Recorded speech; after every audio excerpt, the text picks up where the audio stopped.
family. How's everybody doing?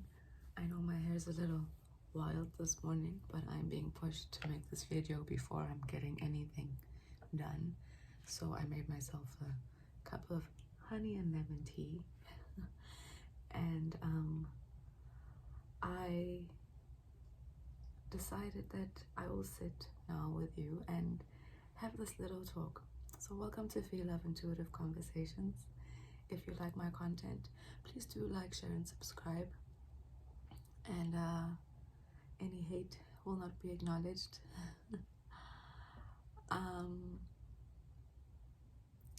So yeah, I've been bugged and bothered and told to talk about this since last night.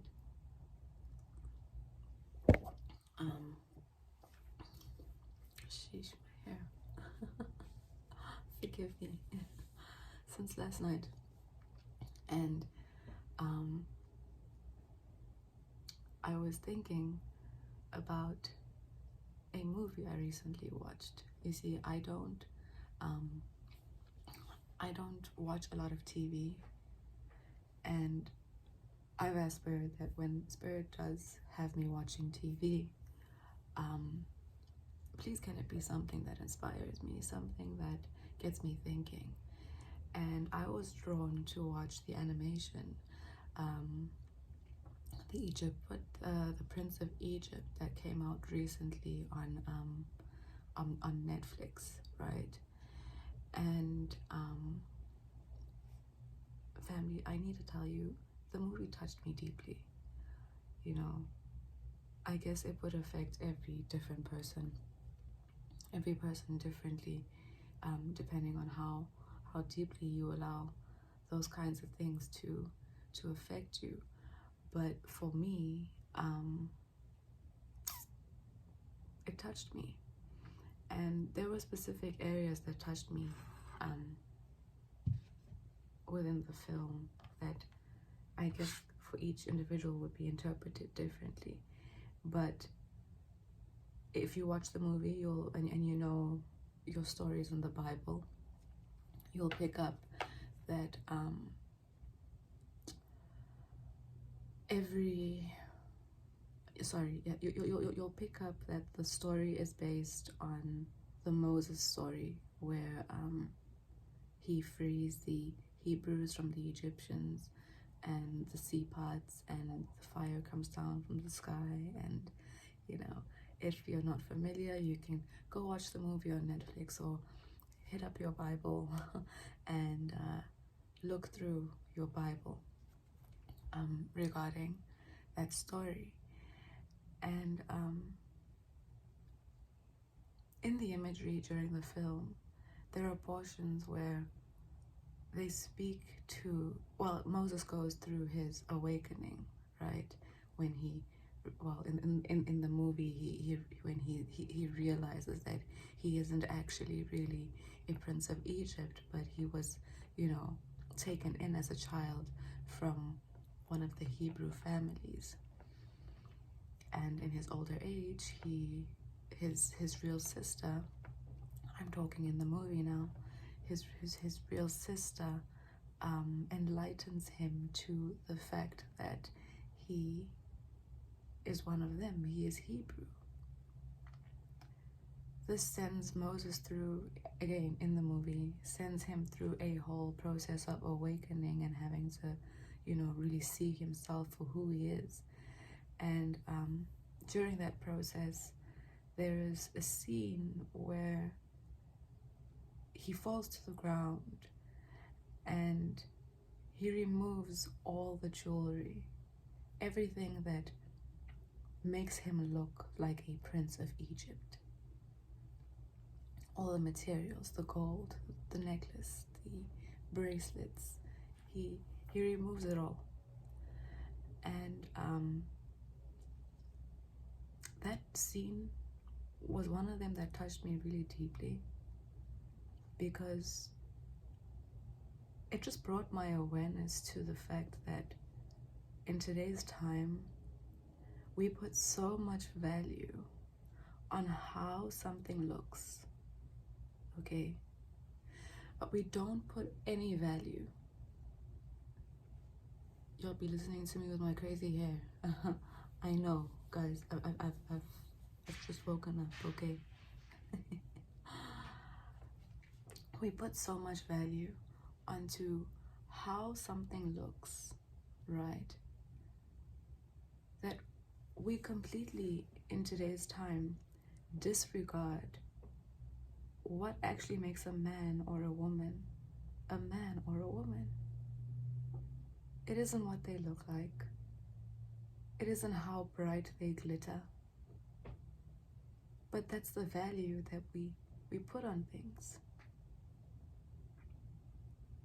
If he has the best clothes, if she's dressed to the T, she must be a good person.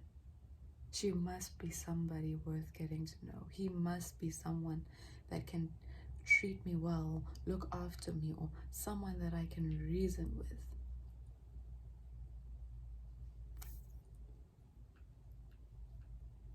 Here I am in front of you, bare, no makeup, as I've woken up. Does this make what I'm saying any less valuable?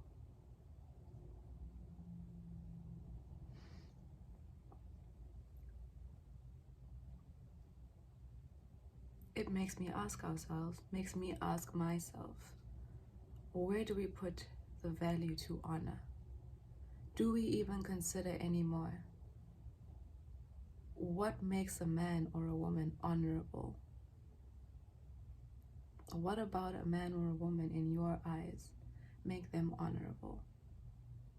Do you place any value on their life story? Do you place any value on their struggles? Do you place any value at all on how they've come through or supported or been there for other people? Do you engage individuals anymore about these aspects of their lives and how these aspects of their lives maybe shape them? What warrants someone coming into your house and being a guest of honor?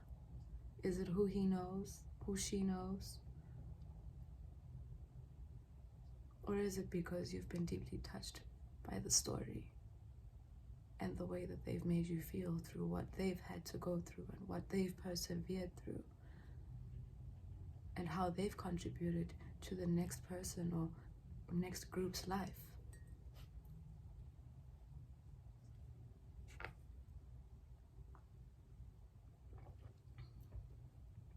The scene touched me deeply. And then to continue,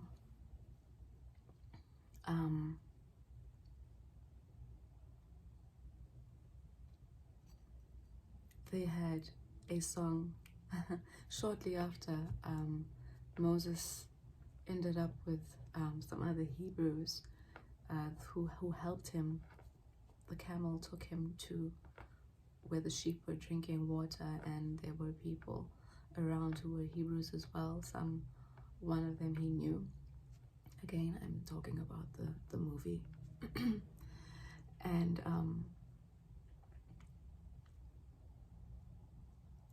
they started singing a song,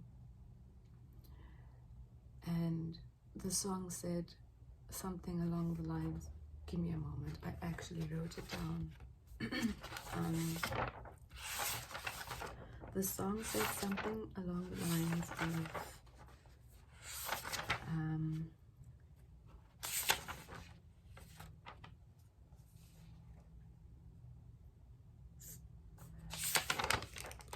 where is it?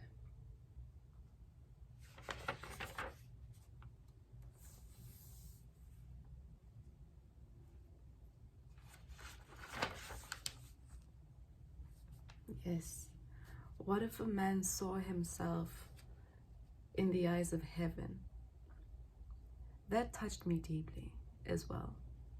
Why it touched me deeply is because if we chose to view our lives in a way that our measurement was according to,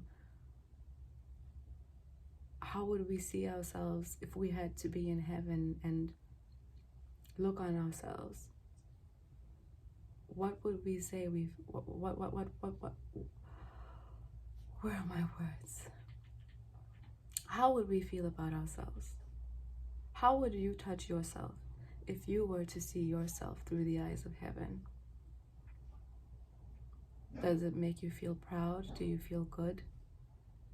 Or do you feel like, if I was in heaven and they asked me what I contributed towards life and people,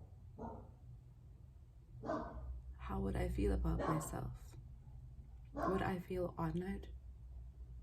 Would I go up and would I feel like heaven needs to feel good about me because I grew my bank account to a certain amount and I built this really, really big business?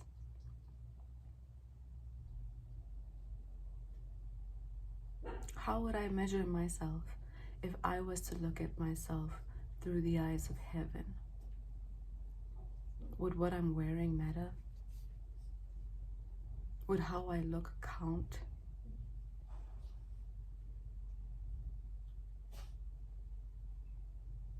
Or would how I defended the next person hold more weight? Would the compassion I showed to a friend or someone on the street that I don't know matter? What gives a man his honor? And if you look at the men around you, what honor do you see in them? Men and women. When I say men, I'm including women too. What about the men and women around you? Give them their honor in your eyes. What about the man and the woman around you? Would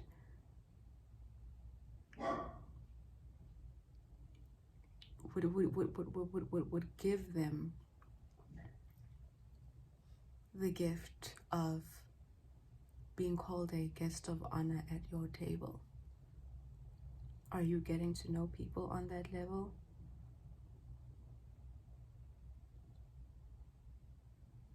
I think it's something to think about.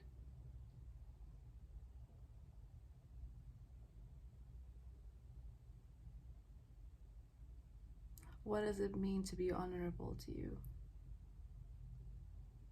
Outside of the big watch, outside of the clean jeans, outside of the Pringle shirt, outside of the heels, outside of the job that you give your energy to?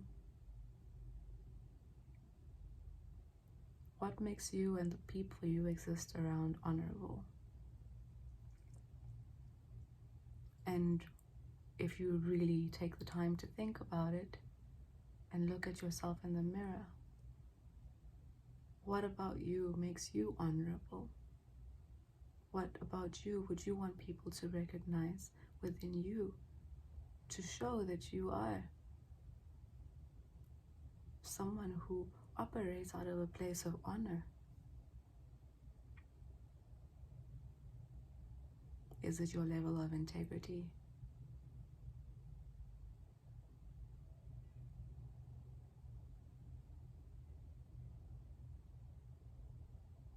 Is it your ability to connect with people who might be viewed in society as less than because they don't materialistically have as much?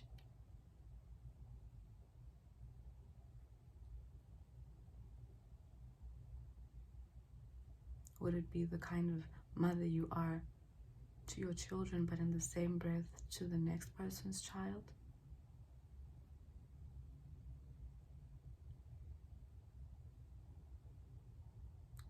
Is it your ability to stick out and be there for somebody and support them through their hardest times instead of throwing your hands up and saying, you know what, this doesn't have anything to do with me? But maybe your presence and your support will make you someone honorable in their eyes.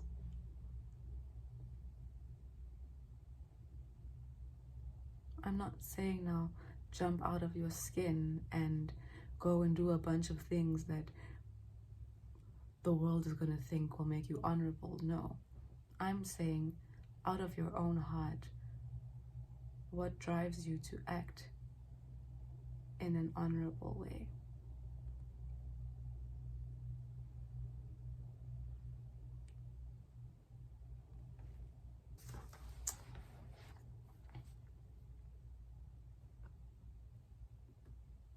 If you go back to the story about Moses, or you go and you watch that movie, Prince of Egypt, on Netflix.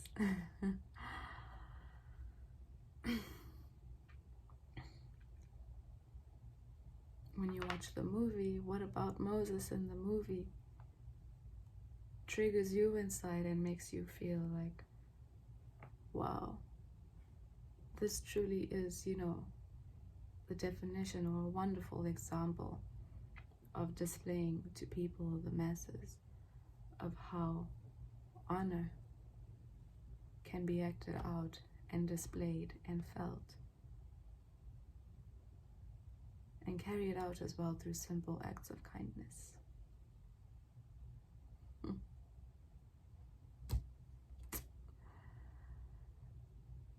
Damn.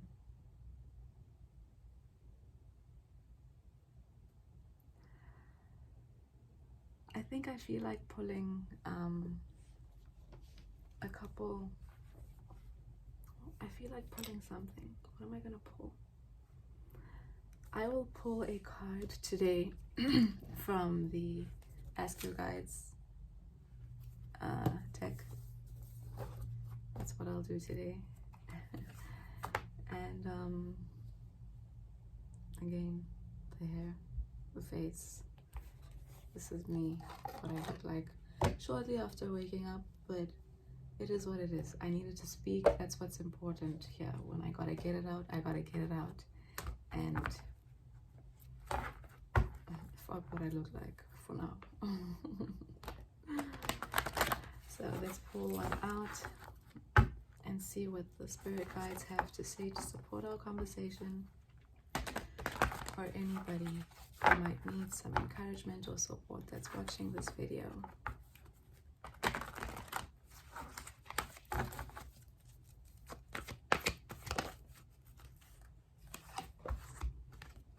Life force. The message comes from the Aphrodite. Okay, let's see what the book has to say. 45.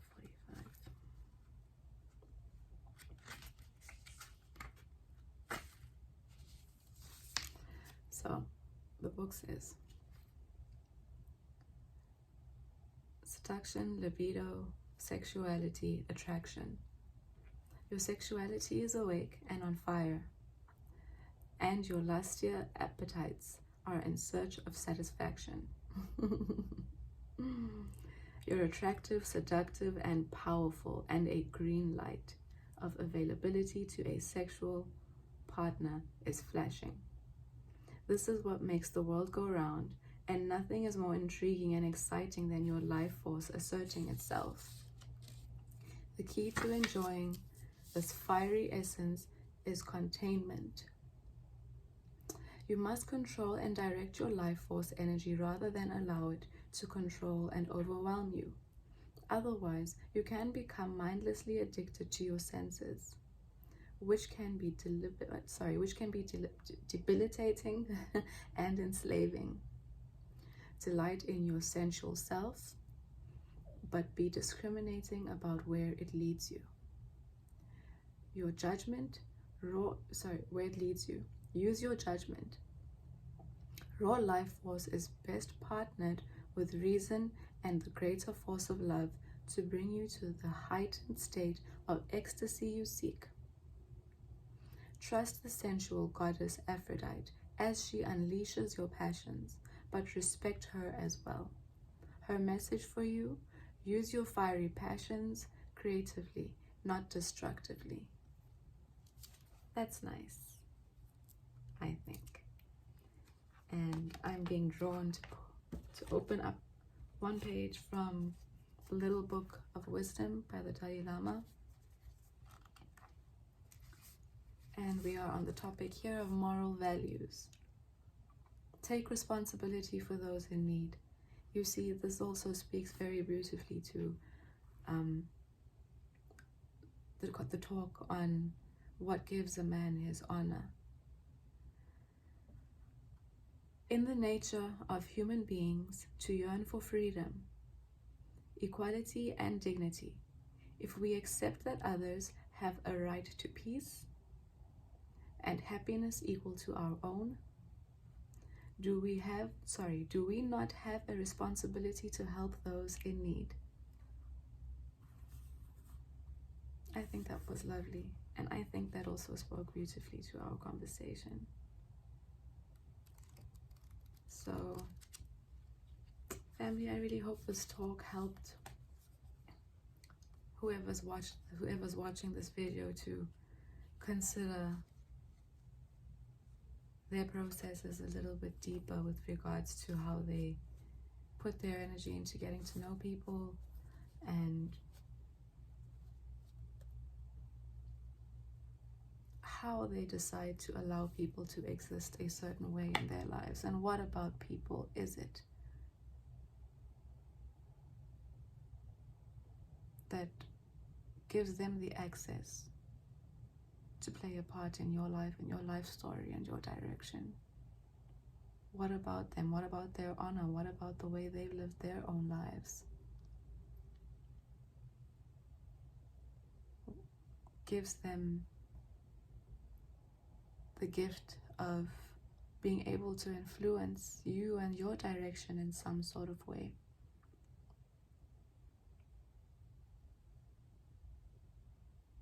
What gives a man his honor? Remember, my videos are timeless, so you can visit these at any time whatsoever. And if you haven't liked and shared and subscribed on your way in, I really hope that you do that on your way out, and know that I appreciate you, and I'll see you in the next video. Bye, family.